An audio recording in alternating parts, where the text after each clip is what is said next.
everybody, and welcome to Collider Movie Talk for movie fans. I'm your host, Ashley Mova, and this is the daily show where we give you all of the latest news from the world of movies, plus some insight into what it all means. Joining us, as always, is Jon Campea. Greetings and salutations, everybody. Welcome to the best damn movie-related show on the planet Earth, coming to you from right here at the Collider Video headquarters here in Burbank, California. Celebrate and rejoice, my friends, for America is truly the land of justice and fairness. Tom Brady has been freed. It's a glorious day. Also, here is Jon Schnepp. I'm very happy to be here. I'm just going to say a few words. Also, here is Kristian Harloff. I guess we're going to have to do some dueling Nick Nolte's here. Tom Brady can go right back to jail. All right, folks, listen. It is Thursday, which means we do our second half of opening this week, brought to you by our good friends at AMC Theaters. And the second film opening this week is the new film, A Walk in the Woods. Ashley, tell us about it. The second film opening this week is A Walk in the Woods, and this new comedy adventure celebrated travel writer Bill Bryson, played by Robert Redford, instead of retiring to enjoy his loving, beautiful wife and large, happy family, challenges himself to hike the Appalachian Trail, 2,200 miles of America's most unspoiled, spectacular, and rugged countryside from Georgia to Maine.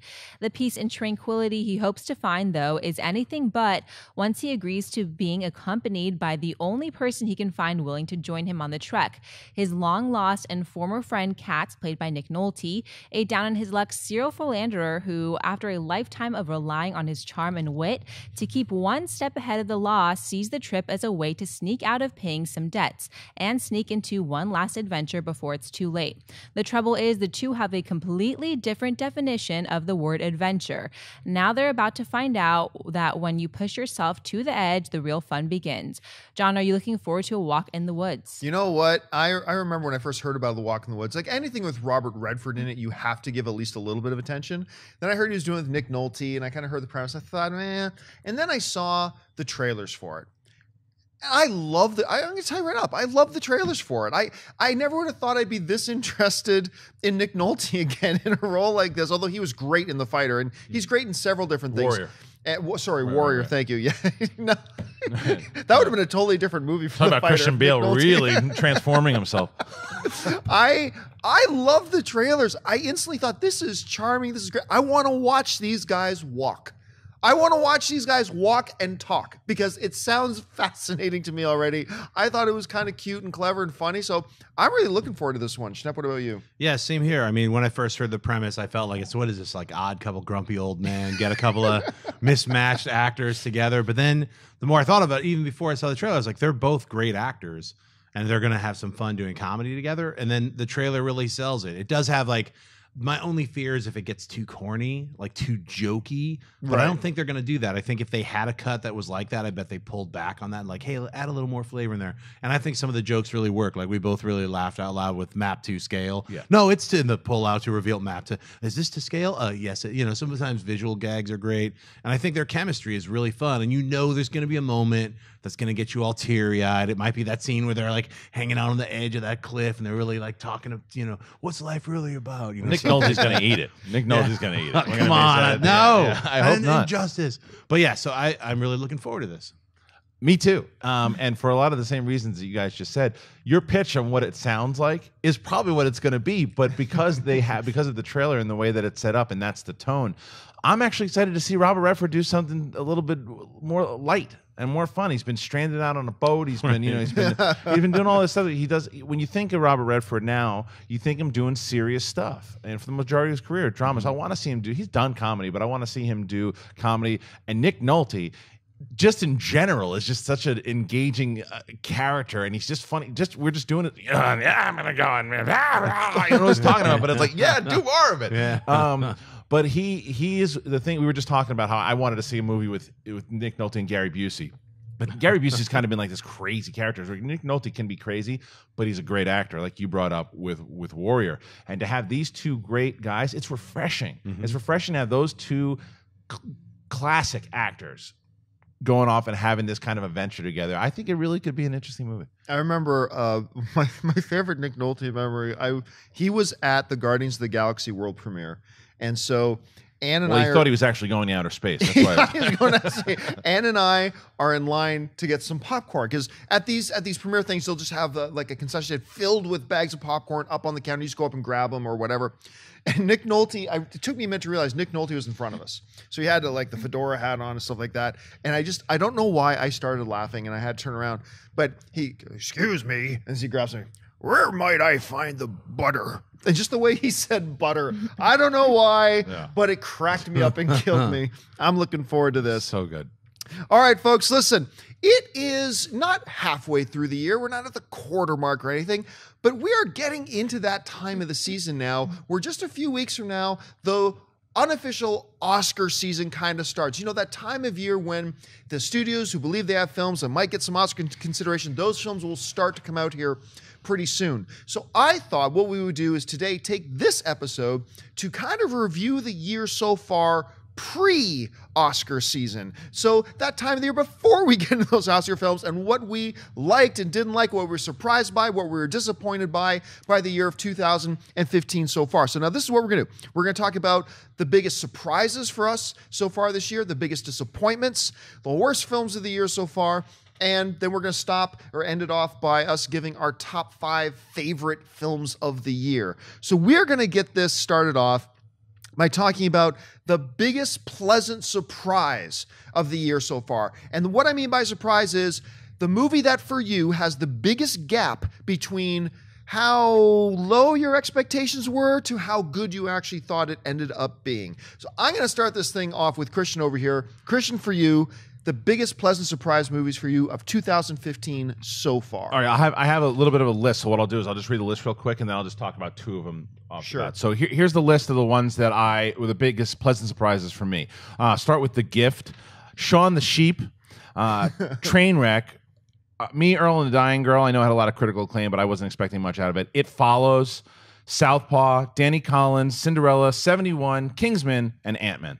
Nice. For me, the ones that really stick out, Danny Collins was a movie because Al that was Pacino. so good. And Al Pacino's just another guy that at this point, one of my favorites of all time, but just has not been in good movies. It seems like he's just working to work. So I was like, oh, here's another generic movie. And if you haven't heard, hey, baby doll, what's going on? It'll stick in your head for the rest of the day. So you're welcome for that. You literally sing that like every day. He does. He comes in here every day. Baby doll. So that was a movie to me that it's lighthearted. Is it an Oscar movie? Not at all. But it was just a refreshing, fun movie to watch with Pacino again. So that was one. 71. If you have not seen 71, and it is a movie that because I just seen, I always mess up the Unbroken. Is that the one that Angelina Jolie did? I just seen Unbroken with Charlie O'Connell. Is that and I didn't love that movie. So going into 71, I'm like, this is just another movie. They're trying to push this kid as a star, and he is great in the movie, and it's heartbreaking. It keeps you at the edge of your seat. It's a crazy movie, but it's a movie that if you have not seen, check out 71. And then like I mentioned, Shaun the Sheep. Shaun the Sheep was a movie that it had no dialogue in it. The same guys who did Wallace and Gromit. So I was like, okay, I'm just going to take my kid to see it. And it turned out to be my favorite movie of August. Nice. With straight out of Campea. And if I'm not mistaken, I think it's got like a 99% It's on so Rotten Tomatoes. good. It is such a great nobody movie. saw it. I got to see it. It's still playing in theaters. I Right? think so. I doubt it. Maybe not, but it'll be out on Blu-ray pretty soon. So those are the ones that I think that and Southpaw was a movie to me that I just, because of the trailers and everything too, I'm like, and I wound up really enjoying that one. Schnepp, what about you? The ones that your biggest pleasant surprises of the year? I had a slightly shorter list, but Trainwreck, The Gift, San Andreas, and Slow West. So I will pick, I would say for me, The Gift is one of the biggest surprises for me. Like I had already heard a lot about it, but I just saw it last week and was blown away by what an incredibly good film it is. It's not a horror movie. It's actually just a thriller, but it's really about people and how they treat each other. And I was shocked and amazed at how great Jason Bateman's performance was in that. I hope it doesn't get overlooked because that's Oscar-worthy performances by him and Joel Edgerton, I think. I was really blown away by it. And Trainwreck, aside from one really big misstep at the very end where they had the Matthew Broderick and all these other characters show up for this weird scene that didn't fit in the movie. I loved Trainwreck. I think Amy Schumer is incredibly funny, super talented, and the scenes that came out that really blew me away were like the quieter, more reflective scenes in that movie. So those are the two that I would list. Also, Slow West. If you haven't seen that Western, amazingly well done Western. Westerns are really hard to do.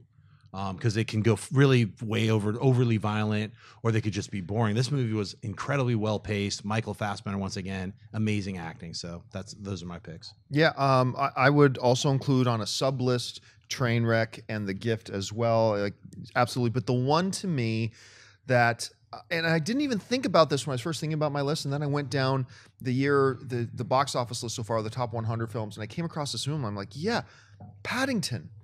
Was it Paddington? Yeah, it was released in January. Oh yeah, Paddington is in my later list. Right. Yeah. So you got that on another list. But Paddington for me was a movie that I didn't think it was going to be bad. I thought it was probably going to be cute. I adored that movie. I couldn't, when I walked out of the theater, I couldn't believe how happy I felt. And just what an effective job they did with that movie. And seeing Lord Grantham, Hugh Bonneville in that, which at first I thought, okay, this is just, it's gimmick casting because they're getting the proper English guy that everybody in North America knows is the proper English guy.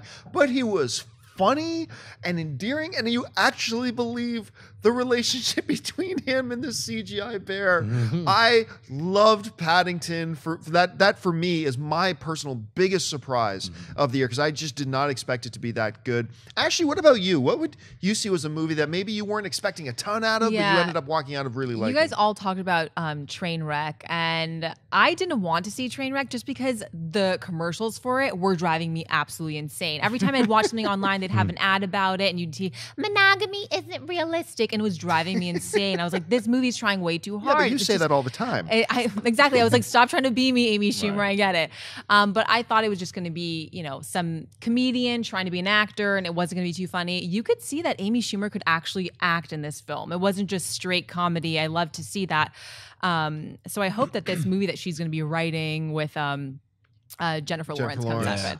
And another one for me that not a lot of people saw was McFarland USA. Early on in the beginning of the year, I didn't see anything, like commercials or anything about it. And then when I went to go see it, it just was so inspirational, and I really, really liked it. I wasn't even expecting, anything of it, and I wish more people saw it. You know what it reminds me a lot of? It reminds me of last year's the Disney film $1 Million Arm. Yeah. Another one of those films that's just like completely under everybody's radar. Yeah. And if they didn't play it at CinemaCon a couple of years, I would never have seen it. Right. But it was like, wow, this is really good. And that's kind of the same. I didn't like it quite as much as $1 Million Arm, but yeah, it was like one of those under the radar. Nobody's talking about this movie, and this has got a lot of heart. I was also going to echo It Follows. I had that on a later like a surprising list. But what a fantastic, really frightening horror film. Old school, done on a low budget. Yeah. I love the score. It definitely had that 80s vibe to it. It was really fun. All right. Now we go on to the opposite end of the scale.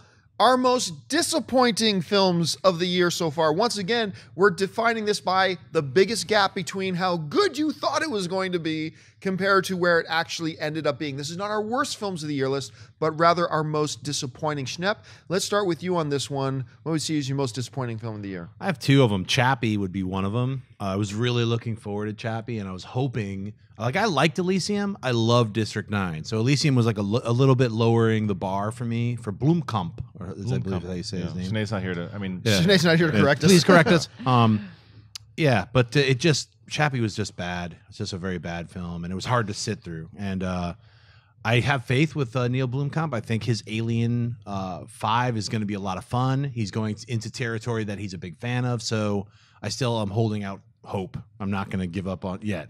Another big disappointment for me was unfortunately Fantastic Four. Like, I was really looking forward to this different version of Fantastic Four. Being a fan of Fantastic Four, I was really interested in, hey, here's another version of the Fantastic Four, only it's going to be more like a horror sci-fi film. And that's what I got for the first hour. But then due to a series of everything that we've all read about this, the nightmare of what happened, the rest of that film just fell apart and became... When you have something that's going towards somewhere else, then it just falls apart. It can be even more disappointing than just a bad movie. So, yeah, actually, I'm gonna list three, And I'll just start off with the two that you already mentioned, actually. Chappie was one of the ones I had such high hopes for that because, coming off of Elysium, which I was disappointed by, I was really looking for Blomkamp to really come back with force. The fact that he got Hugh Jackman in there, Sigourney Weaver was going to be in there. I always was wondering, what the hell are you cast Diane Wood in this? What are you thinking? Turns out that's exactly the way it turned out. Yeah. I couldn't have been more disappointed. And obviously Fantastic Four. I mean, we've talked about it ad nauseum. I got my hopes really high. I got my hopes really high for that film until the week before it was supposed to come out. And we started hearing the Fox was, and then we saw it. And I still don't think it's the worst film of the year. I still don't think it's one of the worst films of the year, but it's a bad movie.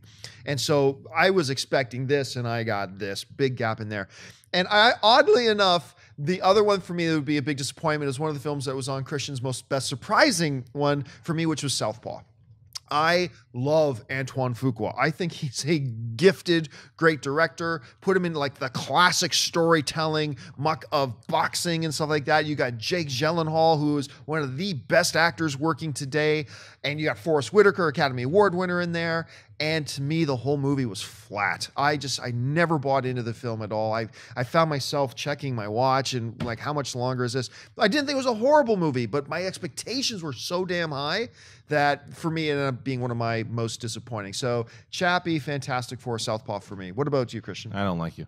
As far as biggest disappointments go, I'm not going to talk about the ones you guys mentioned. It's in there, Fantastic Four and Chappie. So you guys are pretty much described everything wrong with those. As far as disappointment goes, not worst films, I'll tell you, I'll start with the fact I was a little disappointed, and the more I think about The Avengers, Age of Ultron, just because I wanted, as far as expectations in my head of where I wanted it to be, I wanted that to be the Empire Strikes Back of The Avengers. It's a fun movie, it's a good popcorn movie, but it didn't hit the expectations of what I was looking for. It's still a good movie, but just as far as the expectations I had. Child 44, man, I wanted that movie to be good. That's a good one. That one smells. Yeah. The Gunman, Terminator, Unfinished Business, I thought was going to be funny. I'm the only person that was looking forward to that one. You were the only person looking forward to that one. Chappie, like Fantastic Four. But the one to me, the biggest disappointment was in my most anticipated of the year and high up there, and that's Tomorrowland. I wanted Tomorrowland to be a brand new franchise. It was original sci-fi. It was something that it was Brad Bird. It was Lindelof. It was everything that I was like, this can be something phenomenal. And it just went... It was all over the place. The movie had no idea what it was going to be. A ridiculous. You talk about Elysium. My biggest problem with Elysium was that it beat you over the head gently, but just kept knocking your head with the message. Tomorrowland takes a big sledgehammer and just keeps beating you over the face with these messages. Anvil, over and over and over again. So that movie to me, I think Tomorrowland is my biggest disappointment. I have to agree with you on the Tomorrowland. I mean, it's not my biggest disappointment, but I mean, I ended up enjoying the film. But I wasn't going into Tomorrowland to modestly enjoy it. I was expecting tens across the board. Right, that's where I'm coming from. Because again, when we did our list last year, and that was up there for me. And I think for a lot of people. Oh man, it was so high because this was the one that Brad Bird walked away from Star Wars to do. So I was like, okay, I'm on board, man. I love Mission Impossible 4. Let's see what you got. And I was like, really? You know, it's crazy. Like I saw it just like 2 weeks ago on a plane. Tomorrowland, and it was just after it got the critical beating and like the beat down, and I didn't mind it. It definitely is very uneven. It's not a bad movie. Yeah, it doesn't know what it wants to be, and there's really amazing, cool scenes and scenarios in there. And there's also like duddy, kind of like, oh, maybe I'll turn it off. That's how I felt like I was on. So it definitely has those highs and lows. So. What about you, Ashley? What would you say would be a movie that disappointed you? I also have to agree with you guys on Tomorrowland. I think that my hopes were just super high for it, and it wasn't what I was expecting. Also, kind of a random one, but it came out towards the beginning of the year, The Loft. Oh, P.U. Yeah, I just love the trailer. I love thrillers. I love twists. What the hell was that twist? I was so excited Did you for guys The Loft. see it? Like the horrible. girl, you see the trailer. She's like handcuffed to the bed. She turns over like, oh my gosh, who killed this girl? Ugh, what was that? It's on a different list for me. Yeah.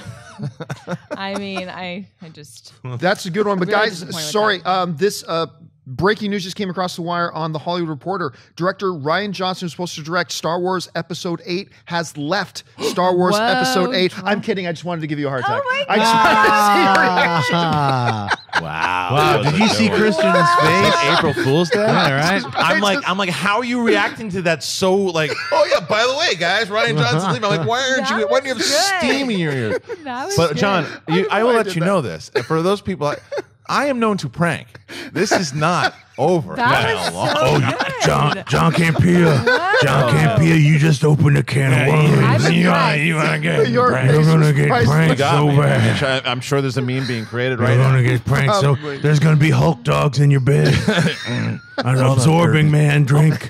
I'm gonna eat the Right. side of John Campea's face with a piece Now, of cheese. before we get to our top 5 favorite films of the year, we have the unfortunate duty to also cover what we think are going to be our 2 worst films of the year so far. And I will lead this one off. For me, the 2 worst films of the year so far, one is Jupiter Ascending.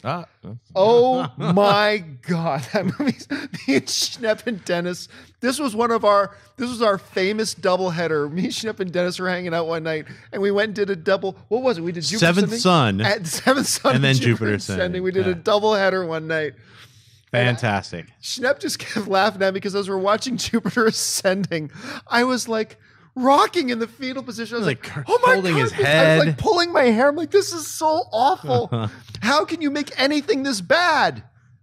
Well, they came up with an answer to that question, and they made the transporter refueled, which is, yeah. Now, actually, I was starting to talk about the transporter refueled the other day on Movie Talk, but then after we shot the show, we realized the review embargo had not yet been lifted, so we had to edit it out of the show. But since the review embargo is now lifted, just the day that the movie's actually opening, which should tell you something, we thought we would share what my thoughts on the Transporter Refueled were the other day. So here, take a look at this. He loved it. And I can tell you, it is the worst movie I've seen probably in the last 2 years. Oh, dear. Like, no, Damn. it's not a bad movie. It's the worst movie. It's the worst movie. Worse than City of Bones? It's worse than City of Bones. Wow. This might be the worst movie I've seen in like 2 years. This movie is horrible from start to finish. I remember one of the first things I said coming out of it was, it felt like a movie that was being made by guys in a movie. You know what I mean? Like when you're watching a movie and it's got a bunch of actors and producers in the movie and say, oh, we're going to shoot this movie, and it's some hammy kind of whatever thing. That's what the Transporter Refueled is. It's like Simple Jack and Tropic Thunder. It's like all the villains, you think they're being dubbed, but they're not. All the villains, they talk like this. I'll get the drugs. Where's my money? You know, like everything. Like they're all like these Eastern European, whatever. How do you pronounce Ed's last name? Screen? Nobody really knows. Skeen, maybe? Now, you may recognize Ed as he was Darren or Doran in Dario? What was his name in Game of Thrones, Dennis? Dario, whatever, in Game of Thrones, he was that warrior that Khaleesi started sleeping with. And that then he had the long hair and narrow face, and then all of a sudden this past season he had short hair and a big beard and a completely different actor. But anyway, the reason he left Game of Thrones was to go and do the Transporter movie so he could be a movie star. Chalk this one up to one of the worst career decisions in the history of Hollywood. And he's awful in it. It's not just that he's not Jason Statham, he's bad in the film. There's almost nothing redeemable about this movie other than 4 brief glimpses of moments. Ray Stevenson as the father, who you learn is like a former British secret agent. Of course he was. Cool. So that's cool. But, and I know that I'm going into spoiler territory here, but I don't care. So if you really don't want to know anything about the Transporter, maybe fast forward a bit. They did something in this movie that I couldn't believe was actually happening. So first of all, you meet the dad and whatever, and you're thinking, yeah, at some point he's so predictable. The dad's going to get kidnapped at some point, be used for leverage. Sure enough, as Ashley mentioned in the synopsis of the film, he does get kidnapped by the girls, right? So the girl's like, if you want to see your father alive again, you better do these things. Okay, so they kidnap the dad. And eventually they start working with the girls. You can tell that in the trailer. They start working with the girls. So what do? A little later in the film, the dad gets kidnapped again! Again! Twice in the same movie! This time by the other bad guys. We have your father. If you want to see him alive, you better do something. It's like, really? You're doing this twice in the same movie? I cannot believe how effing amateur this movie is. It's so bad it makes me angry. I can't, there is nothing redeemable other than brief moments of Ray Stevenson seducing the two hot young chicks and getting them both in bed. Other than that, nothing redeemable about this movie. Wait, talk about the flashback scene where they're getting out of the van, and then they show them getting out of the. Talk about this. Right near the beginning. Once again, this is not a spoiler. It's right in the opening couple of minutes of the movie. So it's like 12 years ago. And it's supposed to be like this scene in New Orleans, and there's a couple of black pimps and a couple of prostitutes on the street, and these 3 SUVs pull up, and these European guys in black leather jackets just step out of the van and shoot them all. Except they leave one guy alive. Goes, "You go tell all your friends that we run the prostitution ring here now." So they let him go, and then they bring out their own prostitutes. Right now, it's like 12 years later, and there's another scene with clearly these same European thug guys. Now it's 12 years later. They're all rich. They're sitting around in some kind of club, whatever. And even though we just saw them like 3 minutes ago, every time the camera goes on one of the guys, it goes and does a flashback to what we just saw 3 minutes ago. It's like, see, this is the guy who got out of the van. And then the camera goes to the next guy in the club. See, this was him who got out after him in the van. And they did that for every single person sitting in the room. And like Wendy kept looking up at me, and I'm like, what am I watching? See, it's terrible. When you explain, like John explained this to me at least last week when he saw it, because he was livid. And I was like, tell me more. And this when he was explaining this to me for some like weird like horror sadistic reason, I was like, wow, now I want to see the movie because it just sounds so bad. It's almost, you almost have to see the movie. It's hard to even imagine. Like that's why I was like, please describe that scene again, because I wanted to hear him say it again. It's almost unbelievable that actually happens. I almost have to see. Did they really do that? Like literally the scene after, do a flashback scene of the scene that it's they within just showed? a couple of few minutes, just a few minutes later. I mean, I'm looking at my Hitman refueled or whatever, the transporter. Like, I want to see Ray Stevenson in the movie, right? And it's, he's a British secret agent. He gets kidnapped twice, and he sleeps with the girls who kidnapped him. He's burning a lot of calories in this film. That's impressive to me. But anyway, so I don't recommend. If we're just going a simple of recommend or don't recommend, I'm going to go with a do not recommend unless you are morbidly curious, in which case you might want to see this to say that you saw it. So clearly I did not like Transporter. Honestly, it is probably, I think, the worst film in the past 3 or 4 years. Wow. Like I thought it was that bad. Wow. But anyway, so for me, Transporter Refueled and Jupiter Ascending. Christian, what about you? Worst 2 films of the year so far? That movie's horrible. But I'll give you the honorable mentions quick. The honorable mentions would be Hitman, the one you just mentioned, Transporter, Vacation, Pixels, Chappie, Lazarus Effect, Hot Tub Time Machine 2, Seventh Son, Jupiter Ascending. But my 2 stinkers that are up there, and and The Loft is in there as well. My 2 stinkers. I can tell what's going to be in there by what wasn't on your honorable mentions. Yes. The 2 that are in there are, one is Mordecai. That was brutal to watch. Very, very tough. I just, the stupid poster alone, I knew what I was getting myself into, so that's why I wasn't really a disappointment. And maybe the biggest box office bomb of the year. Well, when you actually calculate how much money We it Are lost. Your Friends. And that's in there but too. But Mordecai costs so much more to make than We Are Your Friends. That's true. It might end up costing the studio more money. True. Yeah. But yeah, We Are Your Friends is in my top 2, but it's in there as well too. But Mordecai was just, it was such. There's no reason for that movie. It had no audience to go after, and that's why it stunk the way it did. Hot Pursuit. My God, what a flying turd. It is so bad to watch what Reese Witherspoon just did in Wild and then come back to do this thing, which is just offensive to everyone. Mark Ellis wanted to go out and take a number 2 right in the middle of it, and he did. It's really bad. But the last thing I'll say about The Loft, by the way, is Wentworth Miller should be arrested for that performance. Like, it was so bad. Someone should have just looked and go, hey, you, get out of here. Because it's like, he's not even trying. So that movie, all those movies are horrible. Man, now I'm thinking more about The Loft. I was so excited for know, that it's movie. terrible. I thought everything just sounded so cool about it. Ashley, what about you? What would you say are your worst films you've seen this year? I've got one on my list, 50 Shades of Grey. Ooh. I think I was excited for this film just because there's so much hype over it. And as a woman, like, yes, we always see boobs in films, but I was like, yes, we're finally going to see some schlong in this. Like, not only did we not get schlong, we didn't get schlong, we didn't even get story. Like, I was just so let down by this. You're not going to give us schlong. At least give us story. At least give us story. There was neither. What? I'm just saying, you open yourself up to, we're finally getting schlong memes. You've opened yourself up. Finally. Schnepp, for you, the worst my of the year. two. I mean, you listed off a bunch of doozies, which I could easily replace and but I'm not going to sub out any of mine. Insurgent. Oh, I literally wanted to leave the theater, and I was seeing it for and it was free. a free It theater. was You free. saw it. I could have just gone outside and drank, and then after the movie, I was like, "Why didn't I just go outside and drink?" Bad film. It's just, but that's obviously that film. I didn't see the first one, so I didn't remember have. because you and Dennis tried to talk me into going into the theater with you. I'm like, I'm good, guys. I'm just going to go back to the You saw that in hotel. Atlanta, right? Yeah, we saw it in Atlanta. Right. Man, what a Yuck. And then Terminator Genisys. For me, it's not on my disappointing list because I just thought it was a bad film. It was badly directed. It was badly put together. I was like, where was the script continuity person? Where was Alan Taylor out to lunch, not directing scenes where it's like you have a countdown, it's 4 minutes to save the world, and people are just walking and talking about it. I don't know if we're going to get together and create the future John Connor. Does this shirt make me look fat? It was, it's kind of embarrassing. And it's that was Jack Courtney. I know everyone's talking about it made money in China. Maybe they'll make a sequel. They should not make a sequel to this film. So that's how I feel about it. All right. Well, now we come down to my favorite part. We're going to talk about this preseason Oscar stuff.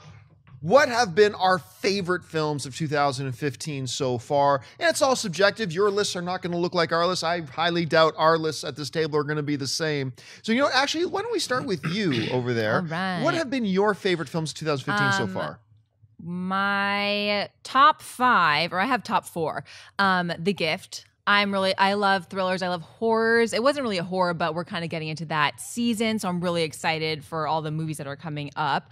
Trainwreck, obviously that's a given. Inside Out, and kind of a random one, Pitch Perfect 2.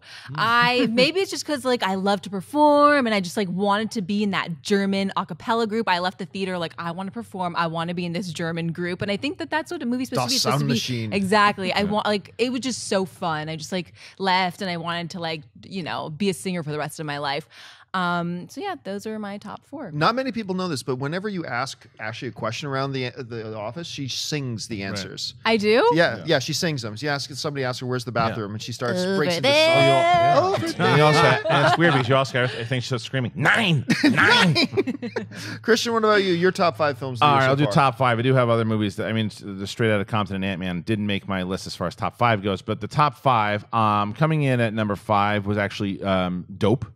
It was that's a great yeah. one. Love that That small was so movie. good. Really enjoyed that film a lot. Number 4 is Inside Out.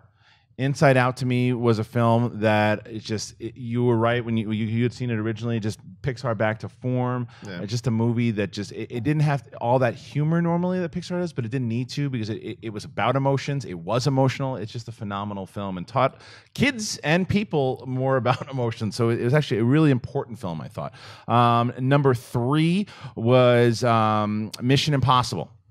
Mission Impossible 4 was a movie to me that 5, excuse me. Mission Impossible 5 was a movie to me that I didn't know if it was going to be able to top 4, and it did. And it did everything. A great villain, a great character stories. We've raved about it a lot. Number 2, Kingsman. Love the Kingsman. Good choice. Love Good pick. that movie. That movie was a movie. It also could be in the one. What was the first category we did today? The one that I didn't see that movie Best coming. surprising, yeah. Surprising. Nobody saw that movie coming. Yeah. I love that movie. I've seen it 4 times already. I actually looking forward to sequel, and I'm pretty sure we're going to see that kid as young Han Solo. We'll see. And number 1 is Ex Machina. Nothing has phased that movie right now as being my number 1. It reminded me of what made THX 1138 back in the day so memorable. It is a movie. It is original sci-fi. It brought in amazing performances from Alicia Vikander and Oscar Isaac and Donald Gleason. All of them together. It's like you just saw them as these characters. It was smart. It was thrilling at times, and it was just a movie that one that I had heard about. I'm like, oh, let's see, and I was just blown away. Nice list. So I'll do my top 5. My honorable mentions would be Ex Machina, would be Dope, and would be Mad Max Fury Road would be my honorable mentions. But here's my top 5, and I know it's not going to match any of yours, but here it is. At number 5, Schnepp mentioned it earlier, It Follows. Yes. It's wow. You know what? And I'm kind of surprised I didn't put it on my most surprising list because I was also not really super thought anything of it, and wow, it's such a great low budget incarnation of modern horror and stuff like that. It was just a real pleasant surprise. If you've not seen It Follows, check it out. And cool premise, like really cool. It literally makes you like one of those people who's yelling in the theater, "Don't open that door!" You know? Why are you leaving the door open? And the weird lumbering creature, no, it's freakish. Number 4 for me, I don't think it's gonna be on any of your lists, but the more I think about it, the more it impacted me. Cinderella. I just thought what Kenneth Branagh did with Cinderella was magical, especially coming off of some not so great live action adaptations that Disney had done. The film holds a very special place in my heart. I know it affected me more than it affected most people, and that's cool. That's why film is subjective. But for me, my number 4 is Cinderella. My number 3 is Ant-Man. With all the fears that we had about Ant-Man going into it and what could have gone wrong and the multiple director changes. People forget there were multiple director changes. It wasn't just Edgar Wright. That movie just turned out to be a very unique, different kind of Marvel movie that was lighthearted and fun and entertaining all at the same time. I had a great time watching Ant-Man. Number 2 for me, Mission Impossible: Rogue Nation. You're right. Just didn't need it to exceed number 4. Just, hey, if it can come close to number 4, that'll be great. And it did exceed. I think it was better on almost every level than number 4 in terms of the action, the excitement, the use of the characters, the story, the villain. I just thought it was a superior film in just about every way, and we all loved Mission Impossible 4. But number 1 for me still this year so far is Inside Out.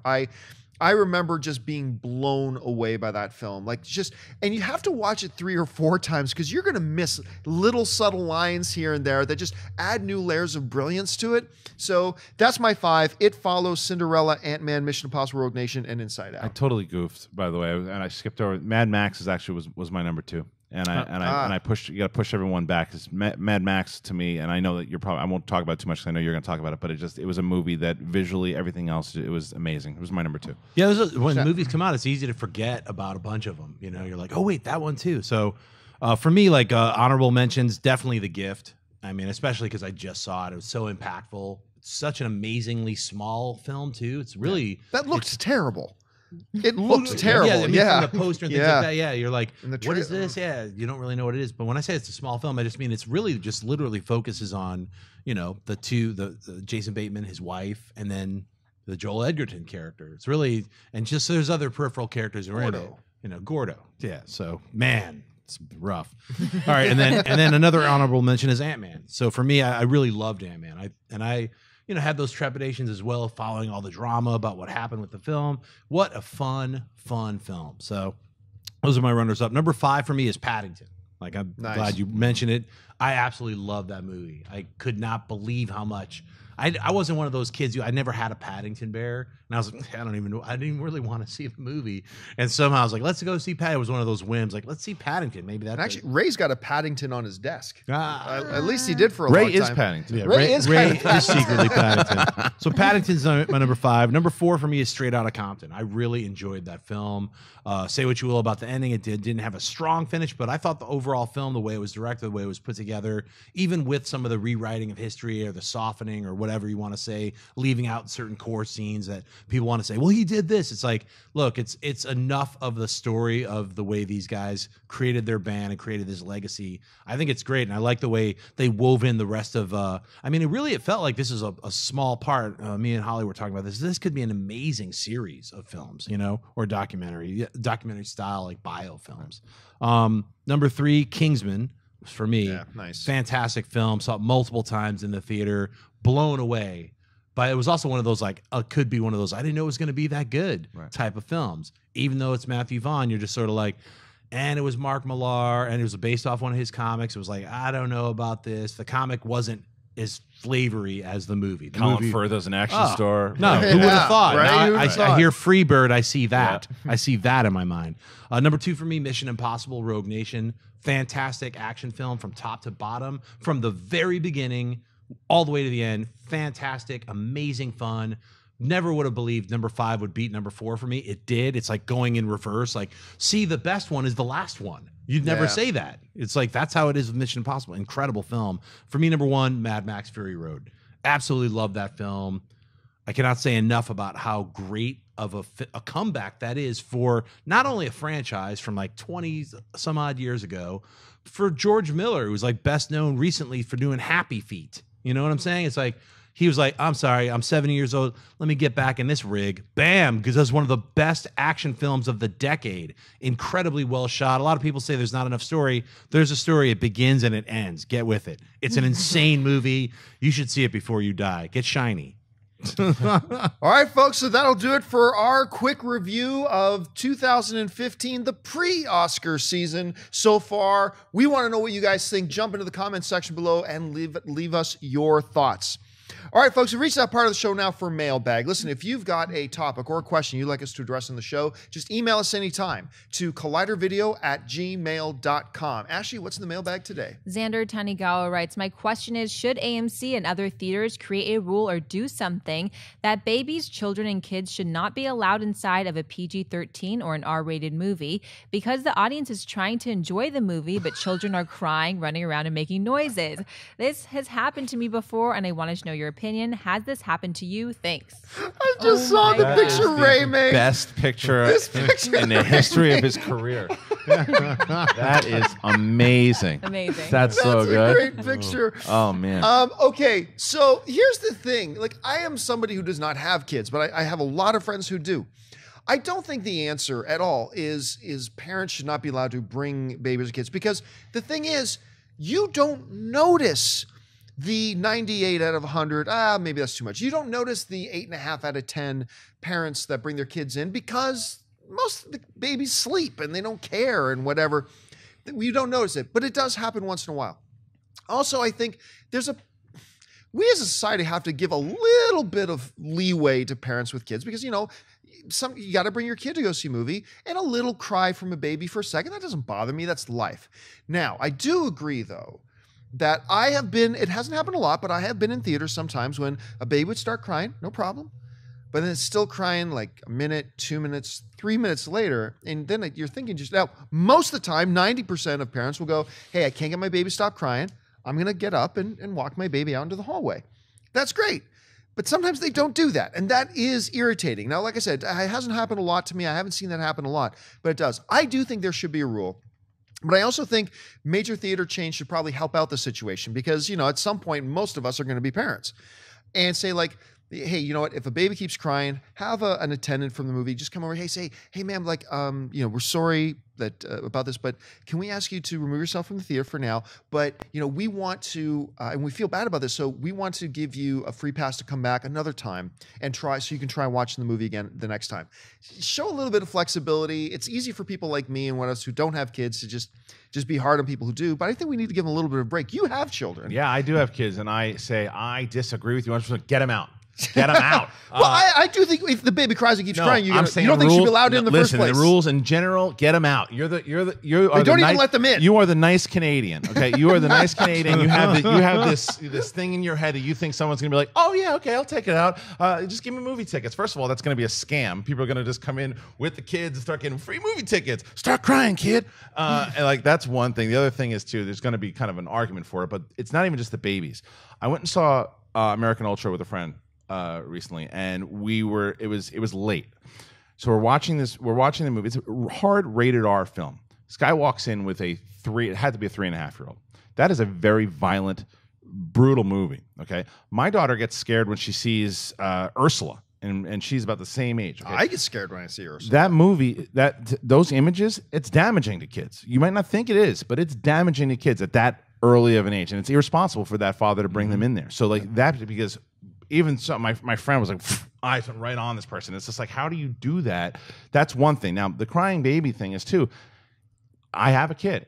You get a babysitter. If you can't get the babysitter, then guess what? It's going to be on Netflix soon. Find it. I'm sorry to be a douche about this, but like it's one of those things. It's a grading thing. Like when you're there with a baby, it's selfish, is what it is, because that kid is not enjoying the film.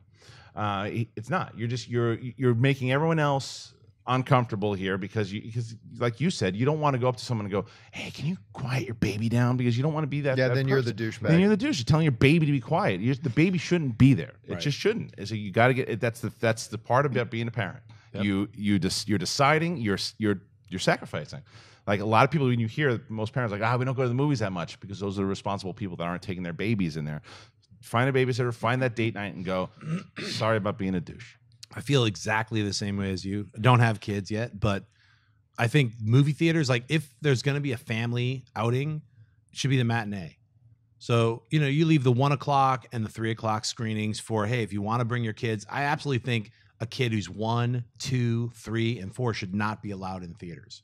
This is how I think. I think it's like, unless you can keep your kid quiet, like just like you've taught them the right way to be polite and things like that, where they're not running around the theater yelling and screaming and throwing things. I've been in theaters where that's happened. Yeah. At like a 7 o'clock screening, I'm like, where are the parents? They're right there not paying attention, just eating popcorn. It's like, it's completely rude to a community experience. That's what going to the movies is. It's not, you're not in your living room. It's the same thing with cell phones. Feet up on the chairs. It's a whole level of people who just think that they're in their living room. And I think that's happened so much so now it's like just a prevalent thing. In going to movies, you're like, who am I going to have to tell off tonight? That's what usually I'm like, I'm sorry, can you please not talk while the movie's already on 10 minutes in? Can you not talk with your friends? The phone, the blazing light of the phone. Yeah, I mean, and kids are just that next level where you're like, be respectful of the community that you're. It's just because you paid $15 to go see a movie doesn't mean you can ruin it for everyone else. You ruin someone else's $15. That's what a lot of people's $15. So I really think it's like it's not about family and being cool with a family. It's about respecting a community. Right. So. Yeah, I just can't believe at this table I'm the one who's saying let's cut some people some slack. No, I fully agree. I mean, like when babies keep crying or kids are running amok, you gotta put in place a system to remove those. I just know that having sat in so many theaters as you guys have too, I know I've sat around families or people with kids, and 90% of the time it's fine. It really depends on the age. But it's like with R-rated films. Yeah, I've been disturbed sometimes, like being in some really harsh R-rated films and seeing some like parents come in with like a 5-year-old kid. I'm like, that's selfish. Wrong. What are you doing? It's selfish. Yeah, that's they wanted level. To see the movie. Yeah. They couldn't find a babysitter, so they went to. It's selfish. It's like he won't understand what's happening anyway. And they don't realize how it is those images and stuff. It pays a toll. And also, as a note on that, it's like I didn't mind when I saw Inside Out. There were kids in the theater, and some of them were talking. Didn't bother me for a second because we knew that movie was targeted. It's a family film. So when you're going to see a family film and you're going to have little kids like, "Mommy, I don't know," it's like, or is he going to be okay? There was one moment where they were like hanging on a bridge or something. One little kid's like, I don't want him to die, and you're like, oh, that's so cute. Right. Didn't bother I know. me. I'm the same way. I was talking to a friend of mine who said, I hate going to the matinees of Pixar films, whatever, because there's gonna be a lot of kids there. And I'm like, for me, that just adds something to it. I agree with you because that's the point of the argument. Don't take your kid, their 3-year-old, to see It Follows. Right, because you're gonna screw them up. Because what these kids are, they're invested in the movie. Like here's the other thing too is when I took my daughter to see Shaun the Sheep, there's a particular scene where Shaun gets carted off, and it was the most honest emotion. She started getting upset. She's like, I don't want him to be alone. She screamed it out, but it was an honest. She's reacting to the film. I don't mind that because I've seen people do that of our age doing it's great, but it's a matter of when you're bringing someone that doesn't understand it, because I think you get into a range of ages. I mean, I remember seeing Back to the Future in the theater really young, but I was invested in it. I understood what was going on. It's a matter of being, if there's certain people if the kids are invested, they're in it, and it's not just a babysitting tool. Yeah, right. Yeah. Totally. That's the thing. Yeah. Good point. All right, what's next? Next question comes from Drizzy Drake. Hello, Collider movie crew. I'm a huge fan and my life wouldn't be complete without your show. I recently saw the trailer for Concussion and thought it was wonderful. However, I have read multiple reports stating that Sony removed certain scenes from the movie because they were afraid of angering the NFL. I was very disappointed when I read this because I'm a huge football fan and want to see this story told truthfully. What are your guys' thoughts on this? Thanks, and keep on being the best damn movie-related show. Thanks a lot for the question. Well, I mean, first of all, if you watch that trailer and think for 1 second Sony's trying not to offend the NFL, then you haven't watched the trailer. I mean, that The whole entire thing is an anger incident. like Tell the truth. Yeah. tell the truth. Like the whole trailer is like, holy crap! Like they're going full guns. Now, I actually read comments from the director of the film talking about those early hacked emails, and the director saying, "Look, that had nothing. That's nothing but the common back and forth deciding normal procedure, but deciding what goes in the movie, no, it doesn't go in the movie." Now, the director also then told a specific story about a scene they did cut out of the film that involved Roger Goodell and a late night phone call between Roger Goodell and these two other dudes that would have been very inflammatory. Sure, absolutely. But at the end of the day, the director basically what the director said was, at the end of the day, it was an incident that I never heard and that we got from secondhand, not even first person knowledge, people involved, just secondhand, we heard that happened. We had no proof that conversation happened. And he said, there's always, when you're doing biopics, there's always a constant communication between your creative department and your legal department, making sure you aren't crossing line into defamation and all that kind of stuff. And he said, at the end of the day, I didn't know that conversation happened between Goodell. So at that point, it's not a true story anymore. It becomes kind of fiction. And we made the decision to pull it out. If the trailer to me didn't look so damning to the NFL, I might still scratch my head a little bit, but clearly Sony is not afraid of ticking off the NFL. So I really see it as a non-story personally. I don't know. What do you think about it? Well, I agree with you 100%. And I think that from reading the comments too, I understand where you initially hear this and you go, oh, they're changing stuff because they don't want to get in bad with the NFL. But when you really read into it, because to be honest with you, when I heard, because someone had tweeted it out to me, like, look, they're changing it up because of the NFL. And I saw the headline. I'm like, okay, I can see where this is going. And then you read those comments, and if there's some execs as well who were basically saying the same thing. They cut stuff around because you take creative license sometimes, but you have to be very careful in this particular circumstance because you didn't want to run into those issues to where the NFL's like, no, that's not what happened. It's actually going against this report because it's more like they're trying to keep in as much as is absolutely true. Right. Yes. So that Which way, is even more damning. Damning, because if you start making that never happened. Well, that actually did happen. That happened. This is going to be a huge story until this movie comes out. After this movie comes out, and one of the things too is Sony is one of the few studios who doesn't have any ties to the NFL. So that's why they made the movie in the first place, with the deals, endorsement deals, and like obviously Fox isn't going to be doing, CBS or the studios aren't going to be doing anything along this nature. But yeah, so I don't know. I do think it's a story. I wouldn't say it's a non-story because when you hear something like that, because we're talking about it, it's pretty fascinating to know this. So, but I don't think that they change stuff to say, okay, NFL, look, we're painting you guys in a good light. I think they're going after them. Yeah. Now, Disney does have a connection to the NFL. Well, ABC, yeah, and ESPN. And ESPN, right. Stuff like that. But yeah, no, I think what you said, you articulated really well, Schnepp. Yeah. Also, I mean, the way the question by Drizzy was phrased, it sounds like he was more interested in like, well, what are these cutscenes?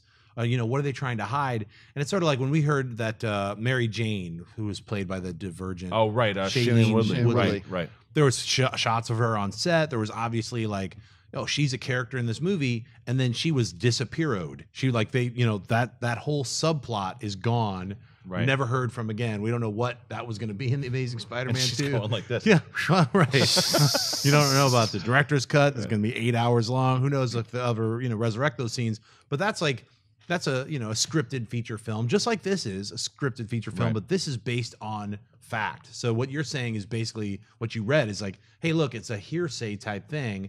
We don't want to give them any gunpowder where they could be like, oh, So when you're doing a biopic, when you're making a doc or anything like that, you're just trying to stick to exactly what is real, what people actually said. Either you have them on file saying that and it's proof, or it's like it happened. Here's proof that it happened. So, I don't think that this film could be any less damning for the NFL because it's like, they're still using somewhat of the same kind of mechanical, the helmets are the same, certain things they've probably upgraded for safety, but that's a bigger story that this movie is going to open up. Now, like, who was the commissioner before Goodell again? I thought it started with the T. I can't remember. Man. Let's just say Smith. It's not Smith, but let's just say if this trailer was open up with a scene of, from the 1980s of the commissioner of the NFL at the time sitting around a board table like, gentlemen, I've just been made aware that there might be health risks to our players. Paul Tagliabue. Tagliabue, thank you. I knew it started with a T. There are health risks to our players. We need to get to the bottom of this. And then I would go, okay, yeah, maybe Sony's trying to whitewash this a bit, but did not strike me that way. All right, last question of the day. Ashley, what do we got? Thomas Sky writes, hey guys, I love the show and watch it every day. What do you guys think of Cate Blanchett being set to play Lucile Ball? After what she did in The Aviator, and that she, in my opinion, is one of the top actresses in the business, doesn't this ooze Oscar? Plus, it's going to be written by Aaron Sorkin. Just wondering what your thoughts on it were. Thanks. It's almost not fair. I mean, no, Cate Blanchett, obviously in any discussion about who are the best actresses working the business, your conversation usually has to start with Meryl Streep. Understand that. But take Meryl Streep out of the discussion for a second. I don't know that there's been another actress in the business who for the past 15 years has been so consistently crapping out excellence like Cate Blanchett. Everything she does is pure gold, even when the movie she's in is not. I mean, she's just money. She is pure money in the bank when you're talking about needing just like an Oscar caliber kind of performance. Her doing a Lucille Ball biopic being written by Aaron Sorkin. Now, my tune on that might change after we see Jobs, because Aaron Sorkin just did that biopic. I think it looks awesome. It looks amazing. But I mean, if it's not awesome, maybe we change our minds. But on the surface, this sounds incredible. I cannot wait to see this. I'm dying to know who they get to be Desi Arnaz. Oh, right. And how they have that chemistry with her. That would be fascinating to see. I'm also going to be fascinated to see, understanding Cate Blanchett's age, where in Lucille Ball's life is this going to take place? So that's going to be really interesting. What time frame are we looking at? That's fascinating. Everything about this just screams awesomeness. I know, Schnepp, you heard about this. What do you think? I heard about it this morning and did like 400 backflips in my brain. I love Lucille Ball. She's one of the greatest comedians to walk the earth. I grew up watching I Love Lucy. They hold up. They hold They up. hold If you up. kids have not watched I Love Lucy, you should watch it. It's really funny. And we're not lying to you. But Cate Blanchett playing, also Lucille Ball was gorgeous. She was drop dead gorgeous and had a rubber face and was an incredible comedian and was a powerful businesswoman who started in an era when you didn't have any of those. Unbelievable. And so to have such an amazing actress as Cate Blanchett, also beautiful, but super incredibly talented. And then Aaron Sorkin, I just was like, am I even imagining? This is incredible. So I can't wait. Move over, Beauty and the Beast. She's just been replaced for the best casting ever. I mean, this casting is out of control. So good. You look at it. There's so much ripe storytelling to be told with the story of Lucille Ball. Everything that she went through with her husband, her co-star. You know, everything. The way that they created their empire. Everything that she was. This is a movie that. You look at duh. Like how it hasn't happened already. How she already hasn't had a biopic already is baffling, but thank God, because then we wouldn't have got this version. Because Sorkin writing this, oh man, and I think we're in good hands with Jobs, but I think even if Jobs turns out to be, you might give it a pass because of all the problems that it had and all the different versions it went through, unless the writing was so bad. But who knows if we know that's not gonna happen. But yeah, you're right, Schnepp. It's like, who are they gonna get to play Desi Arnaz? Who are they gonna, there's so many other characters in that life, and the way that she shaped Hollywood, what she did, the sitcom, everything that she did.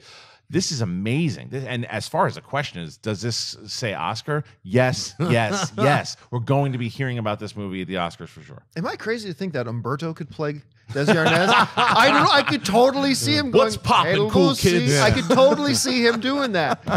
All right, folks, that'll do it for us for this installment of Collider Movie Talk. Thank you so much for joining us. Listen, don't forget, lots of great films playing over at our friends at AMC Theaters. Head on over to www.amctheaters.com for all of your theater, showtime, and of course, your movie ticket information. You like social media? Follow us on all the various social forums of social media. Check out Collider on Facebook. Follow us on Twitter. We got an Instagram account that Wendy's constantly putting pictures up on. Just find us on Instagram at Collider Video. Just that simple. I want to thank the guys sitting at the table with me. First of all, sitting over here, Mr. Jon Schnepp. Schnepp, where can people find you online? Kristen, I want you to tell me the truth. Tell the truth about the peanuts and all the other things that you took from my socks. Where did you put my socks? Christian, you can find me on Instagram and Twitter at Jon Schnepp and at TDOSLWH. Find my movie, The Death of Superman Lives What Happened, at www.tdoslwh.com and supporting the independent film. I'm not giving up. All right, I'm done. And over here, Mr. Kristian Harloff. Kristian, where can people find you? I'm not doing that to my Come throat. on. My throat. Let's see. You can find me today on Collider Jedi Council. Make sure that you go and check that out. It's going to be a full show today. We got myself, John Campea. We got David Griffin and Tiffany Smith going to be on today. It's going to be a really full council. Make sure you get in your questions. Hashtag Collider Jedi Council. Follow me, both Kristian Harloff, Twitter and Instagram. And of course, our lovely host today, Miss Ashley Mova, the singing songstress of the Collider video offices. Sing Ashley, it. where can people find Sing you it. online? You guys can find me on Twitter and Instagram at Ashley Mova. Happy Thursday, guys. Spastic It's mouse. a hit. Put some EDM beat to that, and you Drop can some EDMs on that. You can put on some stuff and dance. Just get the beat so I can dance to it. And of course, you can find me on Facebook and on Twitter, just on Jon Campea. Thanks a lot for joining us, guys. My name's Jon Campea for Collider Video, and until next time, bye-bye. You love the transport. Tell the truth. Tell the truth.